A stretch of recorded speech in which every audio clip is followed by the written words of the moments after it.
ఈనాటి మన ముఖ్య అతిథి నాకు చిరకాల మిత్రులు,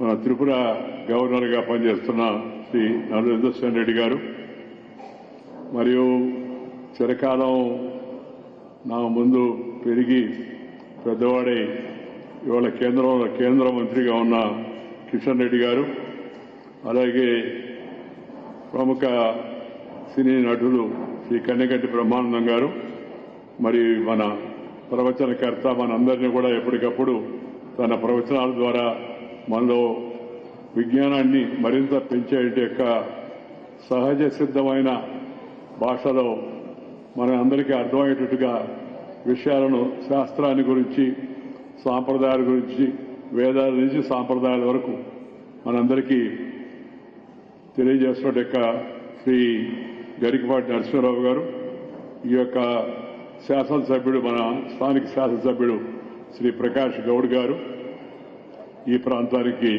వారు ఇంతకుముందు కూడా మన కార్యక్రమానికి వచ్చారు, మన ఈరోజు కూడా వచ్చారు. వారితో పాటు ఈ స్థలాన్ని స్వర్ణ భారత్కు ఇప్పుడు ఏర్పాటు చేసిన ముప్పవరం ఫౌండేషన్కు కూడా స్థలాన్ని ఇవ్వడానికి ముందుకు వచ్చిన యొక్క శ్రీ జూపల్లి రామేశ్వరరావు గారి కుమారుడు, మరి ఈరోజు రంజిత్ కూడా ఇవాళ కార్యక్రమానికి వచ్చారు. వారికి తర్వాత స్వర్ణ భారత ట్రస్ట్ అధ్యక్షులు శ్రీ డాక్టర్ కామినేని శ్రీనివాస్ గారికి, విజయవాడ శాసనసభ్యులు శ్రీ వైఎస్ చౌదరి గారికి, మిత్రులు మరియు రాజ్యసభలో నాతో పాటు సభ్యుడిగా, నేను చైర్మన్గా ఉన్నప్పుడు కూడా సభ్యుడిగా ఉండి పనిచేసిన యొక్క శ్రీ డాక్టర్ కేవీపీ రామచంద్రరావు గారు, బీజేపీ తెలంగాణ అధ్యక్షుడు శ్రీ రామచంద్రరావు గారు, అలాగే మన హైదరాబాద్ ట్రస్ట్, ఈ స్వర్ణభారత్ ట్రస్ట్కి చైర్మన్గా ఉన్న యొక్క చిగురుపాటి కృష్ణప్రసాద్ గారు, స్వర్ణభారత ట్రస్టులో ఒక ట్రస్టీ అయిన నా చిరకాల మిత్రుడు శ్రీ అట్టూరి అశోక్ గారు, తర్వాత మన రాజ్యసభ సభ్యులు మరొక మిత్రుడు డాక్టర్ కె లక్ష్మణ్ గారు, తర్వాత మన స్వర్ణ భారత్ మేనేజింగ్ ట్రస్టీ శ్రీమతి దీపా వెంకట్. ఇవాళ మనం ప్రారంభించుకుంటే కొత్తగా ముప్పవరపు ఫౌండేషన్ నూతన భవనాన్ని మనం ప్రారంభించుకున్నాం.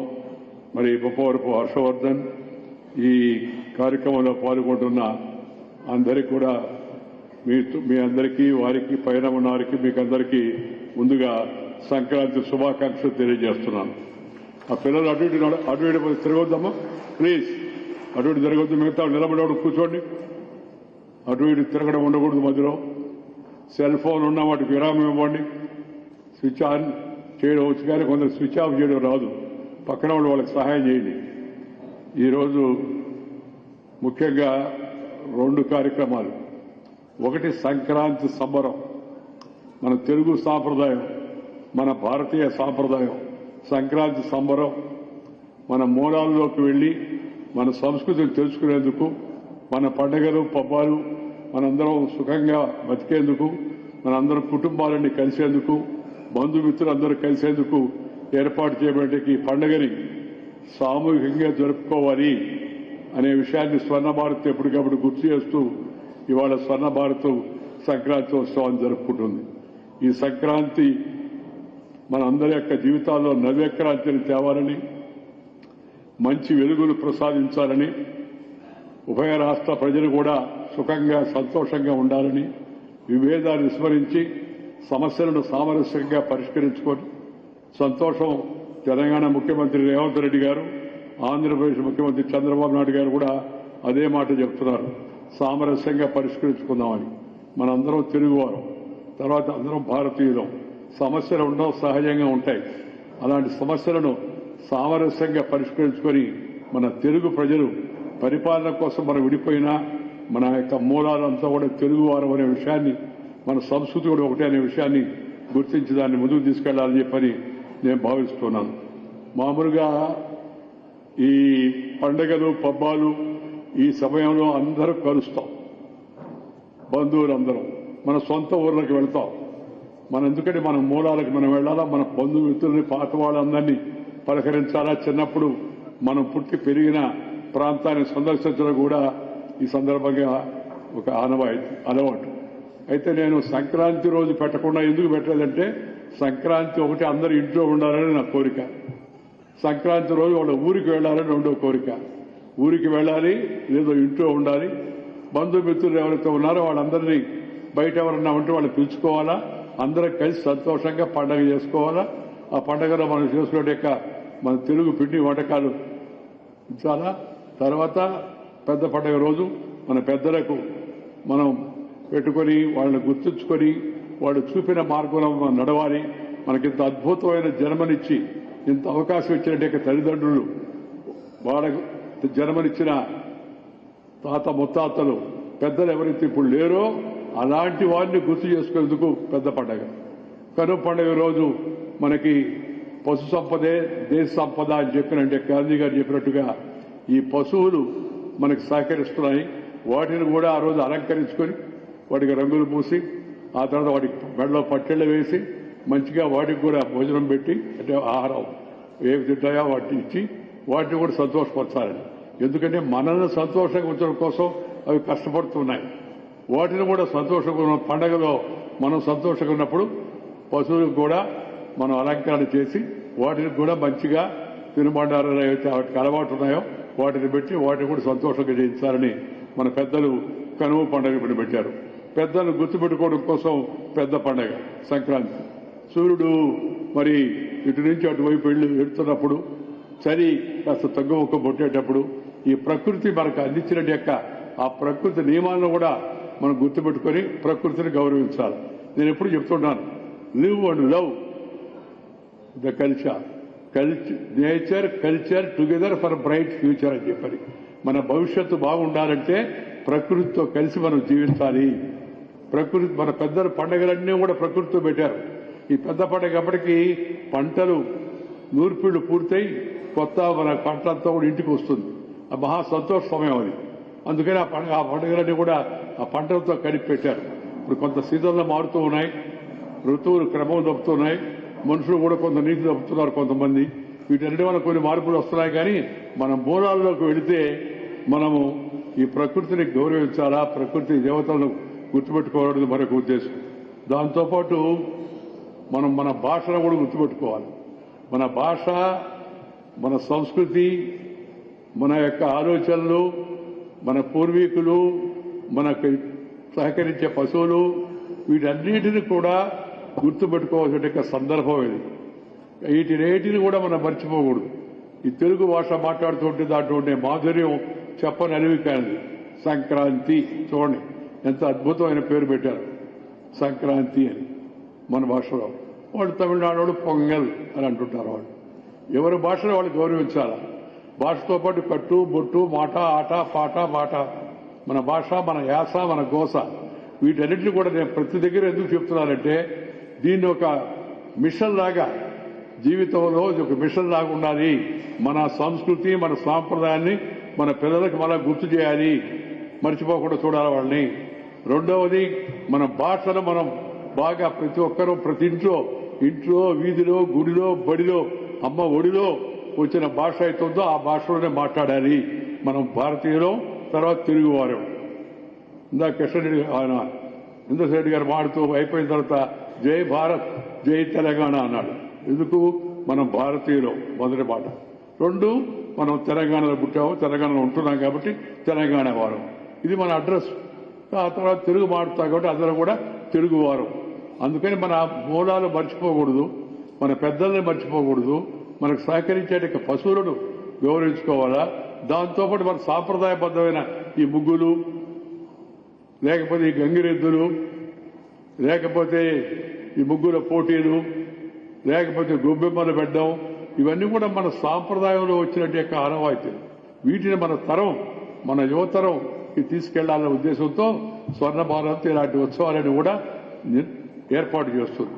ఆ తర్వాత అందరం కలిసి సంక్రాంతి భోజనం చేయడం, మంచిగా సంతోషంగా కబుర్లు చెప్పుకోవడం, మంచిగా ఆలోచన చేసి మంచి మనసుతో ముందుకు వెళ్ళడం, అది యొక్క పండగ ఉద్దేశం.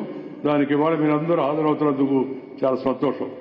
తల్లిదండ్రులు పిల్లలకు ఆస్తులను వారసత్వంగా ఇస్తారు. కొంతమంది రాజకీయ నాయకులు పిల్లలకు పదవులకు కూడా వారసత్వంగా ఇస్తుంటారు. వాళ్ళు ప్రోత్సహిస్తుంటారు. ఎమ్మెల్యే చేయాలా, నా తర్వాత మా అబ్బాయి ఎమ్మెల్యే కావాలా, మా అమ్మాయి ఎంపీ కావాలా, లేకపోతే మనవాడు ఇంకోటి కావాలని. అలా అనుకోవడం తప్పు లేదు. వాళ్ళ క్యారెక్టర్, క్యాలిబర్, కెపాసిటీ, కాంటాక్ట్ ఉంటే ఎవరి పిల్లలైనా ప్రోత్సహించవచ్చు. నన్ను చాలా మంది అడుగుతుంటారు, మీరు వారసత్వాన్ని ఎందుకు ప్రోత్సహించారని చెప్పారు. నేను రాజకీయాల్లో వారసత్వం ప్రోత్సహించడం నాకు ఇష్టం లేని పని, నేను చేయను అని చెప్తుంటాను. చాలా ఒత్తిడి వచ్చింది నాకు. మా దీపమ్మని లేదా మా బాబు హర్షవర్ధన్ని మీరు ఎమ్మెల్యేగా నిలబెట్టండి, లేదా పార్లమెంట్కి నిలబెట్టండి, గెలుస్తారు, మీ తర్వాత వారసత్వం ఉండాలి కదా.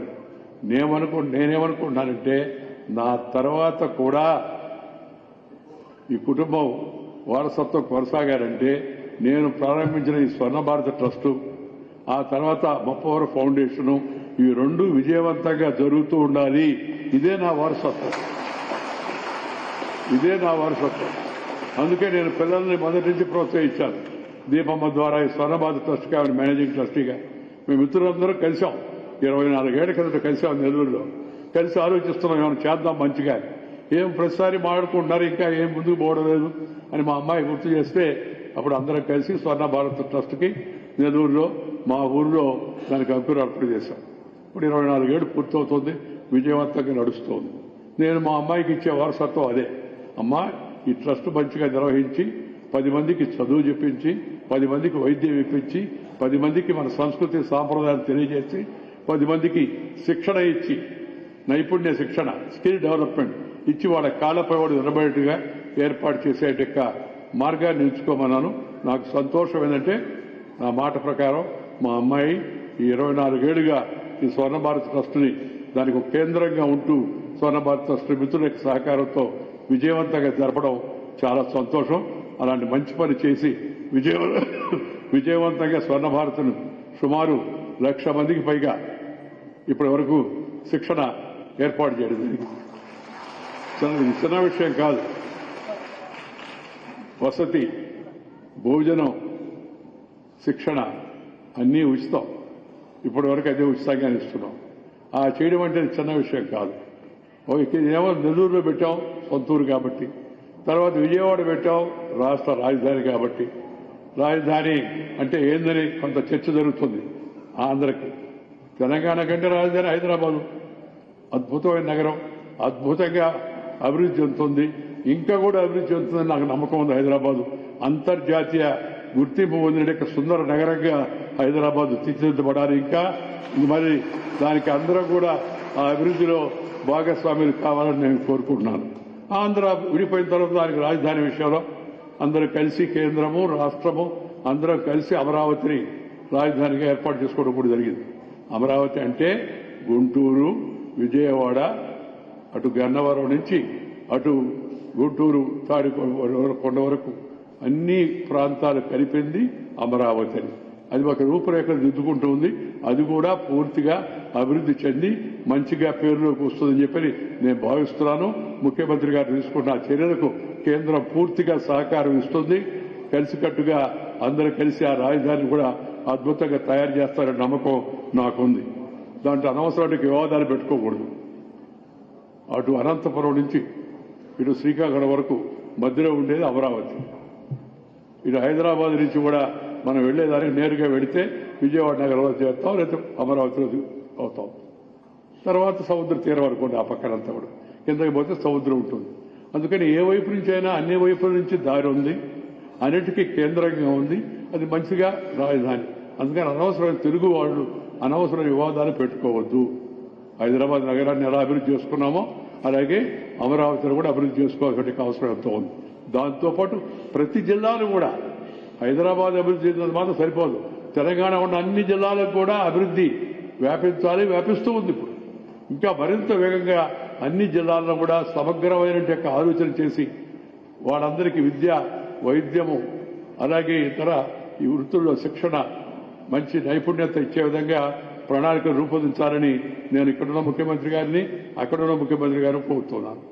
దాంతోపాటు ఇద్దరు ముఖ్యమంత్రులు సంతోషం నాకేంటంటే మన రామోజీరావు గారు ఆ జయంతి రోజు వాళ్ళిద్దరు ముందు నేను చెప్పాను, ఆయన గుర్తుగా ఆయన మీద గౌరవంగా ఇద్దరు ముఖ్యమంత్రులు ఇక్కడ ఉన్నారు కాబట్టి మీరు చేయాల్సిన పని ఏంటంటే పరిపాలన తెలుగులో చేయండి, పరిపాలన తెలుగులో చేయండి, ఉత్తర ప్రత్యుత్తరాలు తెలుగులో నడపండి, ప్రసంగాలు తెలుగులో చేయండి, తెలుగులో పిల్లలకి ప్రాథమిక విద్యలో తెలుగులో పెట్టండి అంటే తప్పనిసరిగా చేస్తామని చెప్పారు.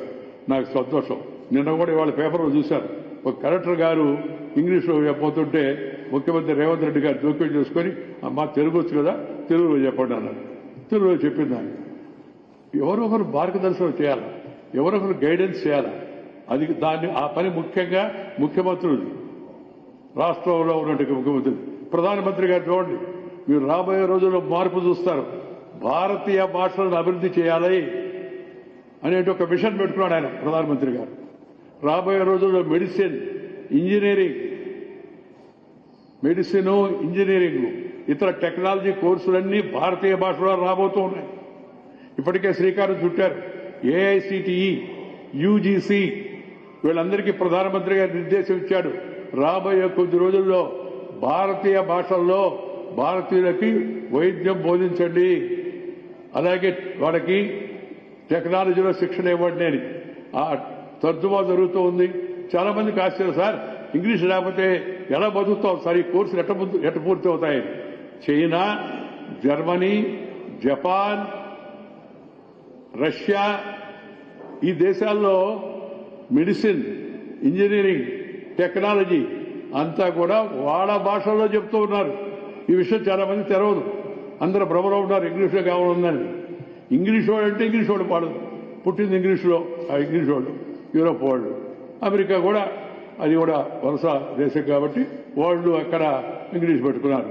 కానీ మిగతా ప్రపంచంలో ఉన్నట్టు దేశాల్లో ఆయా దేశాల్లో ఆ దేశ భాషలు వాడుకుంటున్నారు.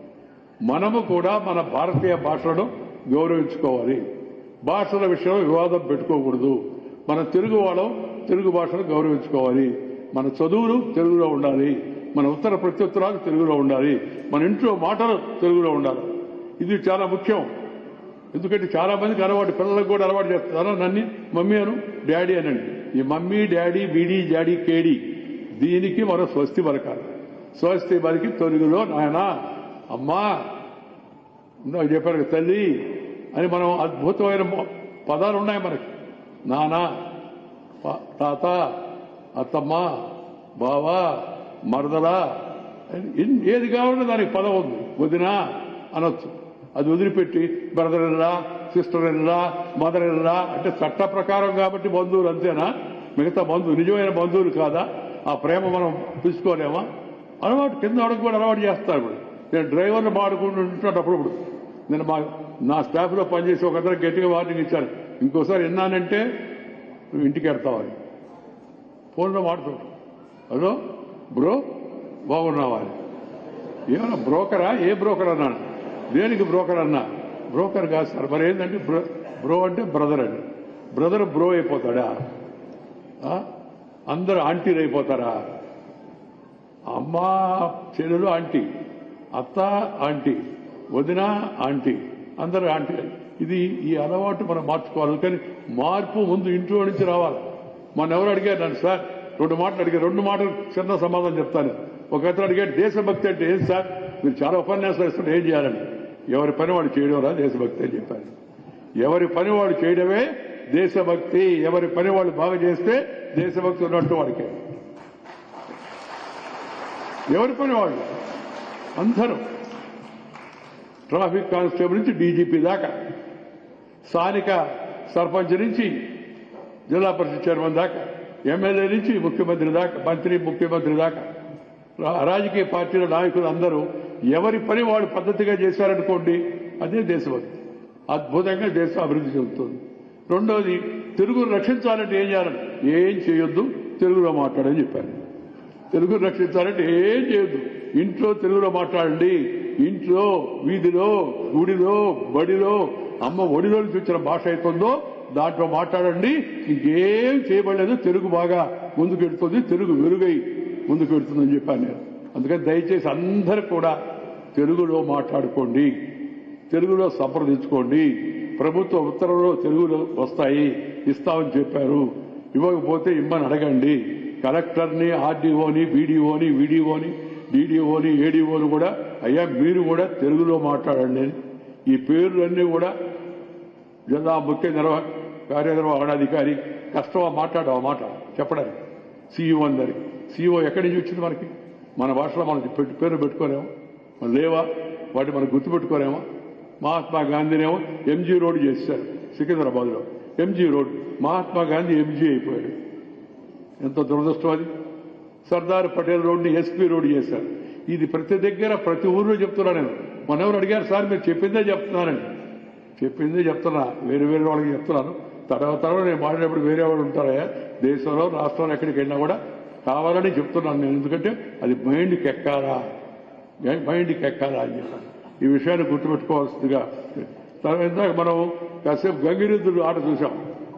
ఏనా గంగిరెద్దులాగా అన్నిటికీ తలవపుతున్నావేనండి. పశువు కూడా చెప్పిన దానికి తలవపోతుంది, చెప్పినట్టు చేస్తుంది. కూర్చోమంటే కూర్చుంటుంది, నిలబడమంటే నిలబడుతుంది, పడుకోమంటే పడుకుంటుంది, ఆడమంటే ఆడుతుంది. అట్లా చెప్తే ఆడుతుంది. అంటే చెప్పిన పని చేయడం పశువుకి అలవాటు. మనం కూడా చెప్పిన పని, మనకిచ్చిన పనిని మనం బాగా చేస్తే అదేదో గంగిరెద్దు అనుకోవాల్సిన అవసరం లేదు.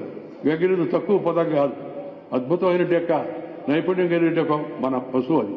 అందువల్ల ప్రతి ఒక్కరు కూడా మనకు చెప్పిన పని చేయడం అలవాటు చేసుకోవాల్సి ఉంది. ఈ మా అమ్మాయి స్వర్ణభారతి ట్రస్ట్ మరి మా అబ్బాయికి ఏందని ఆలోచించి నేను 30 ఫౌండేషన్ కుటుంబం పేరు కూడా ఉంటే కుటుంబంలో ఉన్న సభ్యులందరూ కూడా దాన్ని అభివృద్ధిలోకి తీసుకొస్తారని 30 ఫౌండేషన్ నెల్లూరులో, విజయవాడలో, ఇక్కడ హైదరాబాద్లో ఇవాళ అత్యంత నైపుణ్యం కలిగిన మన పశువు అది. అందువల్ల ప్రతి ఒక్కరు కూడా మనకు చెప్పిన పని చేయడం అలవాటు చేసుకోవాల్సి ఉంది. ఈ మా అమ్మాయి స్వర్ణభారతి ట్రస్ట్ మరి మా అబ్బాయికి ఏందని ఆలోచించి నేను 30 ఫౌండేషన్ కుటుంబం పేరు కూడా ఉంటే కుటుంబంలో ఉన్న సభ్యులందరూ కూడా దాన్ని అభివృద్ధిలోకి తీసుకొస్తారని 30 ఫౌండేషన్ నెల్లూరులో, విజయవాడలో, ఇక్కడ హైదరాబాద్లో ఇవాళ అత్యంత అధునాతనమైన నూతన భవనాన్ని ఏర్పాటు చేసుకోవడం చాలా సంతోషం. అందువల్ల 30 ఫౌండేషన్కి హర్షవర్ధన్ కూడా నేను మనందరి తరఫున శుభాకాంక్షలు అందజేస్తున్నాను. సంక్రాంతి ఈ ప్రయోగం విజయవంతమై ఈ 30 ఫౌండేషన్లో పెట్టే కోర్సుల్లో తగిన విధంగా వాటిని ఉపయోగించుకొని ఈ ప్రాంతంలో, తెలంగాణ ప్రాంతంలో ఉండే యువత ఉద్యోగ అవకాశాలు అందిపుచ్చుకోవాలని చెప్పని ఆ 30 ఫౌండేషన్ కూడా అభివృద్ధి చెందాలని చెప్పని నేను కోరుతున్నాను. ఎందుకంటే నాకు ఇప్పుడు 76 ఏళ్ళు వచ్చాయి. నా తర్వాత ఏందనే ఆలోచన నా మనసులో మొదలైంది. నా తర్వాత నాకు కొడుకుల గురించి, కూతురు గురించి, మనవడి గురించి, మనవరాళ్ల గురించి ఏ విధమైన దిగులు లేదు, చింత లేదు. భగవంతుడు దయ వల్ల మంచి కుమారుడు, మంచి కోడలు, భగవంతుడు దయ వల్ల మంచి కూతురు, అద్భుతమైన సద్గుణ సంపన్నుడైన అల్లుడు, భగవంతుడు దయ వల్ల మంచి మనవాడు, మంచి మనవడికి కూడా ఈ మధ్య శ్రీమతి మనవరాలు లభించింది. అది కాకుండా మళ్ళా మా ముగ్గురు మనవరాళ్ళకి అద్భుతమైన ఇంకో ముగ్గురు మనవాళ్ళు, వాళ్ళ కూడా మనవాళ్లే అంటారు. అద్భుతమైన మంచి చదువు, మంచి తెలివితేటలు, మంచి సంస్కారవంతమైన కుటుంబాల నుంచి వాళ్ళు వచ్చారు. వాళ్ళకి ఎలాంటి ఇబ్బంది లేదు. అందువల్ల నాకు కుటుంబ పరంగా ఏం ఆలోచనలు లేవు, చింత లేదు. నాకు ఉండే చింత ఏదైనా ఉందంటే ఎప్పుడన్నా స్వర్ణ భారత్ ఇలాగే నడవాలి. నా తర్వాత కూడా 30 ఫౌండేషన్ కూడా అదే విధంగా నడవాలని. అందువల్ల నా శ్రేయోభిలాషులు అందరూ నేను కోరేది ఏంటంటే అయ్యా మీరు కూడా స్వర్ణ భారత్ శ్రేయోభిలాషులు కాండి, 30 ఫౌండేషన్ శ్రేయోభిలాషులు కాండి, వాళ్ళ కార్యక్రమాలకి చేయూతనివ్వండి. అది మాత్రం నేను కోరే కార్యక్రమం పెడితే మరేం కూడా కాదు. దాంతోపాటు మనం ప్రతి ఒక్కరు కూడా జీవితంలో ఈ షేర్ అండ్ కేర్ అంటే సంపాదించు, దాంట్లో కొంత ఇతరులతో పంచుకో, అప్పుడు సంతోషంగా ఉంటావు అనే సూత్రాన్ని పాటించాలా. ఈ సంక్రాంతి సందర్భంగా మనందరం మన కుటుంబాల్లో పెద్దలకు పెట్టుకున్న తర్వాత నేను సైతం కొద్దో గొప్ప పక్క వాళ్ళకి సహాయం చేస్తాను అనే నిర్ణయాన్ని మనసులో చాలా మంది చేస్తుంటారు ఆల్రెడీ, నేను చెప్పలే, కానీ మనసులో పెట్టుకోవాల్సిన అవసరం ఉందని చెప్పని ఈ సందర్భంగా నేను అందరినీ కోరుతున్నాను. ఈరోజు ఈ యొక్క కార్యక్రమం మనం ఇక్కడ ఏర్పాటు చేసుకున్నాం. ఎక్కువ సమయం తీసుకోవడం కూడా నాకు ఇష్టం లేదు. మనం మన యొక్క సనాతన ధర్మంలో అంతర్వాహిగా ప్రవహిస్తున్న సాంస్కృతిక వారసత్వాన్ని, దాని సారాంశాన్ని కూడా మనం స్వీకరించాలి. మన పండగలు పబ్బాలతో పాటు మన నాటకాలు, మన నృత్యాలు, మన పద్యాలు, మన యొక్క సంగీతము, మన సాహిత్యము వీటిని ప్రోత్సహించాలా. మనకి వాటిలో పెద్దగా ప్రవేశం లేకపోయినా ప్రవేశం ఉన్న వాళ్ళని పిలిచి గౌరవించుకోవాలి. ఇవాళ పెద్దలు నరసింహరావు గారిని పిలిచింది మనం అందుకే. సాహిత్యం పట్ల అభిరుచి ఉండి దాంతోపాటు మన యొక్క పురాణాల పట్ల, ఇతిహాసాల పట్ల, వేదాల పట్ల అవగాహన కలిగి దాన్ని నలుగురు చెప్పడం అది కూడా ఒక భాగం పండగల్లో. మీరందరూ కూడా పండగల్లో రేపు మీ ఊర్లో, మీ ఇంట్లో ఇలాంటి మంచి కార్యక్రమాన్ని ఏ స్థాయిలో కావాలంటే ఆ స్థాయిలో తీసుకోవాల్సిందిగా నేను కోరుతున్నాను. రేపు 12వ తారీఖు స్వామి వివేకానంద, మన 3 ట్రస్టుల్లో కూడా స్వామి వివేకానంద విగ్రహాలు ఉంటాయి. ఆయనే మనకు స్ఫూర్తి. ఆయన స్ఫూర్తి తీసుకొని భారతదేశ యొక్క ఔన్నత్యాన్ని, మన యువ భారత శక్తి సామర్థ్యాలను సగర్వంగా చాటి చెప్పిన మహనీయుడు ఆయన. అంతర్జాతీయ వేదికలపైన ఆయన నుంచి స్ఫూర్తి తీసుకొని ఆయన జీవితాన్ని మన పిల్లలు అధ్యయనం చేసేట్టుగా చేసి ఆయన జీవితంలో బోధించినట్టు అద్భుతమైనటువంటి విషయాలను మనం ముందుకు తీసుకెళ్ళడం కోసం ప్రయత్నం చేయాలని చెప్పని ఈ సందర్భంగానే మనం చేస్తున్నాను. వేమన పద్యాల పరిమళం, సప్తస్వరాల సుగంధంతో కలిసి ఈ సంక్రాంతి సంబరాల వేళ మనం ముందుకు రావడం చాలా సంతోషం. విశ్వదాభిరామ విదురవేమ అన్న మగుటం వినబడిన తెలుగు గడపలేదు. ఆట వెలది సేద్యానికి వేమన గారు తెచ్చిన అందం అజరామరం. అందుకే ఒక మిత్రుడు ఇవాళ ఈ వేమన పద్యాలు వీటిని అన్నిటినీ మరి సమకూర్చి మనకి అందజేస్తానని చెప్పి అన్నాడు. ఒక సంపుటాన్ని ఇవాళ ఆవిష్కరించమన్నాడు. నేను తప్పనిసరిగా ఆవిష్కరిస్తానని చెప్పాను. వారిని కూడా ఈ సందర్భంగా నేను అభినందిస్తున్నా. ఇందాక నేను జీవితంలో ఎన్టీ రామారావు గారు, నాగేశ్వరరావు గారు, ఆ రోజుల్లో సావిత్రి గారు, లేకపోతే ఇంకా చాలా మంది నటీమణులు అవన్నీ చూసి సూర్యకాంత్ గారి దాకా చూస్తుండేవాడిని. పాత పాటలు మనసుకు ఎంతగానో హత్తుకుంటాయి. నేను ఉదయాన్నే లేచి 4:30 లేస్తాను. లేచి కాలకృత్యాలు తీసుకున్న తర్వాత గంట సేపు అన్నమాచార్య కీర్తనలు, లేకపోతే ఘంటసాల, బాలసుబ్రహ్మణ్యం గారి పాటలు వింటాను. మంచి పాటలు వింటే, మంచి సంగీతాన్ని వింటే మనసు సానుకూల దృష్టిలో పోతుంది. పాజిటివ్ యాటిట్యూడ్ వస్తుంది, మంచి ఆలోచనలు వస్తాయి, సద్బుద్ధి, సద్వివేకం, సదాశయం మనకు వస్తాయి. ఉదయాన్నే కొత్త ఆలోచనలు కూడా వస్తాయి. నేను నాకు గుర్తొచ్చిన విషయాలు ఏమైనా ఉంటే పక్కన రాసుకుంటాను, ఎవరికైనా చెప్పాల్సి ఉంటుంది. అలాంటప్పుడు ఆ మధ్య నేను ఒక పాట విన్నాను, శిలా నువ్వే శిల్పము నువ్వే అని చెప్పి అద్భుతమైన పాట. ఆ పాట రాసిన జయరాజు గారిని నేను ఒకసారి పిలిచి కలిసి ఆయన అభినందించాను. ఇంతటి అద్భుతమైన పాట ఈ మధ్యకాలంలో నేను వినలేదు. ఈ మధ్యకాలంలో అంత అద్భుతమైన పాట నేను వినలేదు. ఆ పాటకి కేవలం పాడమే కాకుండా దానికి అన్ని సొగసులు చేకూర్చినట్టు యొక్క ఈ బల్లేపల్లి మోహన్ గారు ఆ పాటకి కావాల్సిన సంగీతం, సాహిత్యం, దాని సంగీతాన్ని సమకూర్చారు. అద్భుతంగా ఉంది ఆ పాట. వింటుంటే నేను పంపించిన ప్రతి ఒక్కరూ అద్భుతమైన పాట, అది వింటా ఉంటే మళ్ళా ఇంకా వినాలనిపిస్తుంది అని చెప్తుండేవాడు. ఆయన ఆ మిత్రుడు శ్రీ బల్లేపల్లి మోహన్ గారు ఈరోజు నా గురించి ఒక పాట రూపొందించి ఆ వీడియోను ఇందాక మీ అందరి ముందు కూడా వినేటట్టుగా చేశారు. వారికి కూడా హృదయపూర్వకమైన యొక్క ధన్యవాదాలు నేను తెలియజేస్తున్నాను. వేమన సీడీలు, వేమన మనకి ఏం చదువుకోకపోయినా మా పెద్దోళ్ళు, తాత ముత్తాతలు వాళ్ళు పెద్ద బాలశిక్ష చదువుకున్నారు, వేమన పద్యాలు చదువుకున్నారు, లేకపోతే శతకాలు విన్నారు, రామరామ శతకం, అలాంటి శతకాలు చదివి అద్భుతమైన తెలివితేటలు, కొన్ని పద్ధతులు, కొన్ని సంస్కారాలు వచ్చేవాడు. వేమన ఈ యొక్క పద్యాల్లో కూడా అద్భుతమైన యొక్క ప్రాపంచిక పరిజ్ఞానం ఉంది, లోక జ్ఞానం ఉంది, సంస్కారం ఉంది, సన్మార్గం మనకు చూపిస్తుంది. అది అలాంటి దాన్ని వారు సీడీలుగా రూపొందించడం చాలా సంతోషం. ఈ మహత్తరమైన వేమన పద్యాలకు, తెలుగువారి జీవన వేదమైన వేమన పద్యాలకు ప్రముఖ గాయకుడు, సంగీత దర్శకుడు శ్రీ బల్లేపల్లి మోహన్ గారు సంగీత సౌరభాలు అద్ది రాగయుక్తంగా ఆలపించి తెలుగువారికి ఒక మంచి సాహితీ కానుకను అందజేస్తున్నారు. వారికి చాలా ధన్యవాదాలు. విశ్వదాభిరామ విదురవేమ అన్న మగుటం వినబడిన తెలుగు గడపలేదు. ఆట వెలది పద్యానికి వేమన గారు అద్దిన అందం అజరామజరం. అలాగే సమాజంలోని రుగ్మతలను, జబ్బులను, బలహీనతలను కడిగి వేసి చైతన్య కిరణం వేమన పద్యం. సంక్లిష్టమైన వేదాంతాన్ని సామాన్యుడికి అర్థమయ్యేట్లుగా అరటిపండు ఉలిచిపెట్టి నోట్లో పెట్టినట్టుగా వేమన పద్యం మనం వింటే మనకు ఆ జ్ఞానం ఆ విధంగా మనకు సహజంగా వస్తుంది.